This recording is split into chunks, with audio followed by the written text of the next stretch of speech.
వృషభ రాశి వారి యొక్క గోచార ఫలితాలు గనక చూసుకున్నట్టయితే ఈ విశ్వవసు నామ సంవత్సరంలో వృషభ రాశి వారికి ఈ సంవత్సరం చాలా అదృష్ట యోగము అని చెప్పుకోవాలి.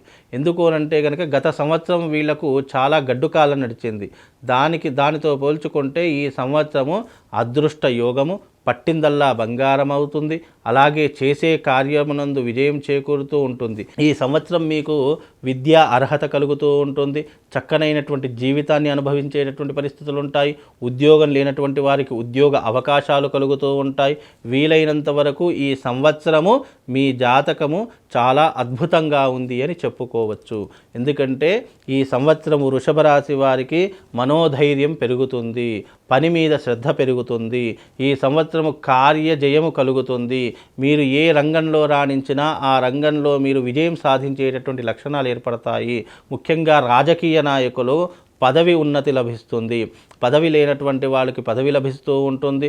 ముఖ్యంగా పై అధికారుల యొక్క మన్ననలు పొందుతూ ఉంటారు. మీరు పై వాళ్ళ దృష్టికి వెళ్ళేటటువంటి లక్షణాలు ఏర్పడుతూ ఉంటాయి. ముఖ్యంగా ఈ సంవత్సరము వృషభ రాశి వారికి చాలా అద్భుతమైనటువంటి ఫలితాలు కనిపిస్తున్నాయి. కనుక వృషభ రాశి వారు పట్టిందల్లా బంగారం అవుతుంది. అనుకున్నటువంటి పనులన్నీ కూడా సకాలంలో పూర్తి చేసుకోగలుగుతారు. శని కూడా 11వ స్థానంలో ఉండడం కారణం చేత రోగ భయాలు తొలగిపోతాయి, భయాందోళనలు తొలగిపోతాయి. మీకు వివాహం కానటువంటి వారికి వివాహం అవుతుంది. సంతానం లేనటువంటి వారికి సంతాన సాఫల్యం కలుగుతూ ఉంటుంది. ఈ సంవత్సరం ఎవరికైతే అవకాశాలు లేవు అని బాధపడుతున్నారో తప్పకుండా ఈ ఉగాది తర్వాత ఏప్రిల్ మేలలో మీకు తప్పకుండా మంచి అవకాశాలు రావడము, సినిమా రంగంలో రాణించేటటువంటి లక్షణాలు ఏర్పడము, ఇవన్నీ కూడా మీ జీవితంలో తప్పకుండా జరుగుతాయి. కనుక ఈ సంవత్సరం వృషభ రాశి వారికి అత్యద్భుతమైనటువంటి ఫలితాలు ఏర్పడతాయి. అలాగే షష్టగ్రహ కూటమి యొక్క ప్రభావం కూడా వృషభ రాశి వారి మీద పడుతుంది.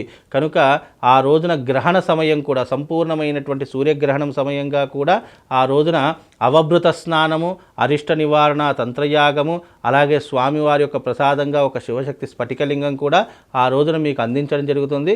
కాబట్టి ఎవరైతే వృషభ రాశి వారు ఉన్నారో వాళ్ళందరూ కూడా తప్పకుండా వచ్చి ఈ యాగంలో పాల్గొనండి. అరిష్టాలన్నీ కూడా తొలగిపోయి సుఖంగా ఉపశమనం అనేటటువంటిది కలిగి శత్రుభీతి అంతా కూడా తొలగిపోతుంది.